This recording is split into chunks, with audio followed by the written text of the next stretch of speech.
Lo satírico y lo burlesco en el siglo de oro. Los conceptos de satírico y burlesco aparecen siempre conectados. González de Salas, por ejemplo, al editar la poesía de Quevedo en el Parnaso español en 1648, explica el contenido de la musa sexta. Canta poesías jocoserias que llamó burlescas el autor, esto es, descripciones graciosas, sucesos de donaire y censuras satíricas de culpables costumbres, cuyo estilo es todo templado de burlas y de veras. Por tanto, las poesías burlescas, término al parecer escogido por Quevedo frente a jocoserias u otros posibles, pueden incluir censuras satíricas. Pero, ¿qué acerca o diferencia ambas categorías? Dámaso Alonso se planteaba la distinción subrayando la fluidez de los límites. ¿Dónde empieza lo burlesco? ¿Dónde termina lo moral satírico? ¿Dónde acaba lo satírico y dónde empieza lo filosófico? Encontramos además con frecuencia elementos descolocados, procedentes de otros campos en contraste con el carácter fundamental de la composición que estamos leyendo. Esto que señala Dámaso Alonso no aparece solo en él, sino en otros estudios y en otros estudiosos. Respecto a la sátira, es fácil espigar definiciones en las poéticas de los siglos XVI y XVII. Díaz Rengifo, El Pinciano, Carballo o Cascales le dedican páginas casi siempre específicas y de gran interés. Todos aducen como rasgo definitorio la intención de corregir los vicios mediante una censura moral que utiliza el medio instrumental de la graciosidad. La sátira es, según Rengifo, un poema que se ordena a la debida corrección y reprensión de los vicios y defectos. Debe el poeta adornarla para suavizar la reprensión con dichos y sentencias agudas y graciosas. Para el Pinciano es también un razonamiento malédico y mordaz, hecho para reprender los vicios, pero no considera necesaria la risa. La inscribe en el área de la ética. Su fin es eminentemente moral y su tono, por tanto, más severo que el de la comedia. En esta la risa parece esencial, pero no en la sátira. Otros teóricos insisten igualmente en el carácter moral de la corrección satírica y denuncian la desviación de la práctica literaria coetánea, que a menudo solo busca la risa lasciva o la mala y mordaz murmuración. Carballo, por ejemplo, observa que se llama sátira la compostura en que se reprende o vitupera al vicioso o algún vicio, pero que ya está recibida por murmuración y por fisgar por la malicia de los que en nuestro tiempo usan mal de ella. En los preceptistas áureos, pues, la reprensión moral como base de la sátira es admitida con unanimidad. La risa, cuando se advierte, no siempre, se concibe como medio para hacer más eficaz la corrección. A veces el medio se impone a los fines o se olvida la función moral de la censura para reducirse al ataque mordaz. Los estudios modernos se inciden de nuevo, sobre todo en la definición y caracterización de lo satírico, olvidando el elemento burlesco o considerándolo subsidiariamente sin ocuparse explícitamente de las relaciones mutuas. Algunos encuentran definitorio de la sátira la agresión contra un objeto fundada en cierto criterio moral y expresada con ingenio o humor basado en la fantasía o en el sentido de lo grotesco y absurdo. Otros, tras admitir que se define ante todo por provocar en el receptor una compleja emoción entre desagradable y cómica, lo que correspondería generalmente al concepto de grotesco, hallan esencial la descripción vívida de lo absurdo y un lenguaje crudo que describa repelentes facetas humanas para corregirlas. Precavidamente, Hodgard hace notar la indeterminación de la sátira, a la que caracteriza por la risa y la indignación, a las que suma un elemento esencial de fantasía, que por cierto no se da ni en todos los casos ni en todas las épocas. En cuanto a la comicidad, las opiniones son discrepantes. Para muchos estudiosos es arbitrario considerar el tono cómico esencial a la sátira. Respecto a lo burlesco, que el diccionario de autoridades define como jocoso, lleno de chanzas, chistes y graciosidades, se dice y apropia a los escritos que tratan las cosas en estilo jocoso y gracioso, y festivo. Entendido en sentido amplio, sin mayores pretensiones críticas, podría asimilarse a la risa. Serían burlescos aquellos elementos que hacen reír, bien para facilitar la penetración de la sátira, lo burlesco al servicio de lo satírico, o bien por su valor lúdico y estético en sí mismo. Claro que no todos los estudiosos lo ven de esta forma. Por aducir algunos ejemplos, si Luzán, siguiendo a Quintiliano, incluye la sátira en lo jocoso como un modo peculiar de hacer reír, Robert Jean, el hispanista francés, por el contrario, piensa que lo burlesco es un caso particular de la sátira. Lo burlesco no es sino la prolongación de la sátira. Es precisamente Robert Jean el primero en tratar de modo específico la cuestión acerca precisamente de lo satírico y lo burlesco en Góngora. Partiendo de los rótulos de manuscritos y ediciones del Siglo de Oro, nota que se reiteran los epígrafes de satírico y burlesco con bastante unanimidad de criterio a su juicio, de lo que deduce un lindero preciso entre ambas nociones, si bien la noción de lo burlesco admite es muy difícil de precisar. La sátira, según Jean, ejerce una crítica que se apoya en los valores reconocidos por la sociedad del tiempo y los defiende. La poesía burlesca, en cambio, exalta los valores negados por la norma social, es decir, los antivalores.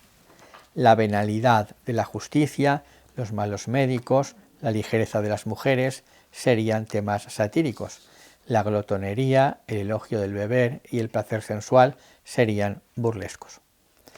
Ahora bien, dado que el glorificar esos antivalores no se hace en serio, sino de burlas, que lo propio de lo burlesco es la ambigüedad, que hay casos como la letría de Góngora, dinero son calidad, o poderoso caballero es don dinero, de Quevedo, burlesca o satírica según se interprete al pie de la letra o según la verdadera, entre comillas, intención del autor, que no siempre es fácil de determinar, y que en fin lo burlesco no es más que la prolongación de la sátira, ¿dónde colocar los límites definidos entre ambos? Hay ante todo un problema básico que pertenece al mismo fundamento de la distinción propuesta. Lo satírico y lo burlesco se definirían por la adscripción a un sistema de valores, adscripción que Robert Sams parece considerar evidente en cada poema. Sin embargo, al ocuparse primordialmente de los temas, olvida las condiciones de enunciación y el papel esencial del personaje locutor. La adhesión o rechazo del poeta Lope de Vega, Góngora o Quevedo frente a un sistema de valores se da a través de la refracción que supone la perspectiva del yo poético. James prescinde del presupuesto fundamental de la perspectiva, a juicio de Bitze, quien propone a su vez una distinción basada en las nociones de inversión y desinversión. Será satírico lo orientado según una perspectiva de inversión, es decir, una preocupación, un cierto compromiso, y será burlesco lo orientado más al juego y al propósito del lucimiento estético, si bien rara vez se hallarán estas actitudes en formas puras, siendo lo usual la combinación en grados fluidos de proporciones diversas. Si se hace una cala en documentos del propio Siglo de Oro, por ejemplo en la edición del Parnaso español de González de Salas, los rótulos satírico y burlesco atañen sobre todo a las letrillas. Muy pocos romances se califican en este sentido y ningún soneto. En esos casos se limita a llevar el subtítulo soneto, otro o semejante. La mayoría de las letrillas se califican de satíricas, muchas menos son burlescas. Es obvio que, sin ser juez de la pelota, juzgar las faltas me agrada, es satírica desde cualquier ángulo que se la mire, critica vicios y, caso de aceptar la distinción de Jam, defiende la ideología oficial. Pero la de estribillo Yo me soy el rey Palomo, que también es satírica en el Parnaso, expone el ideario más burlesco posible en la definición de Robert Sams. Solo llamo majestad al rey con que hago la suerte, pídola para el camino si me despide mi dama, mas si a mi ventana llama después de comer me asomo, si es de buena sangre el rey, es de tan buena su piojo, más estimo un dan que un don. Y esta panorámica podría ampliarse indefinidamente. En conclusión, convendría plantear el problema en términos distintos. Robert se mueve siempre en el plano temático y de la intención del autor, e integra en una misma categoría las nociones de lo satírico y de lo burlesco. Pero al revisar los datos más o menos coetáneos de Quevedo, se nota que definen a la sátira por su intención de censura moral, es decir, por la dimensión ética de su contenido, con cualquiera de las orientaciones conservadoras o rebeldes que se quiera. Mientras que lo burlesco aparece siempre ligado a la noción de estilo. Poesías burlescas son aquellas cuyo estilo es todo templado de burlas y veras, escritos burlescos en los que tratan las cosas en estilo jocoso y gracioso. Estoy citando a González de Salas en el primer caso y al Diccionario de Autoridades en la segunda cita. González de Salas vuelve otra vez a hablar del estilo donairoso y jocoserio de esos poemas. Son nociones, pues, que pertenecen a distintas esferas. Ambas categorías coexisten e interfieren en planos distintos del de la intención ideológica o de su calidad de arma individual, social o cultural. Por otra parte, el carácter lúdico y estético de lo burlesco es específicamente de tipo risible.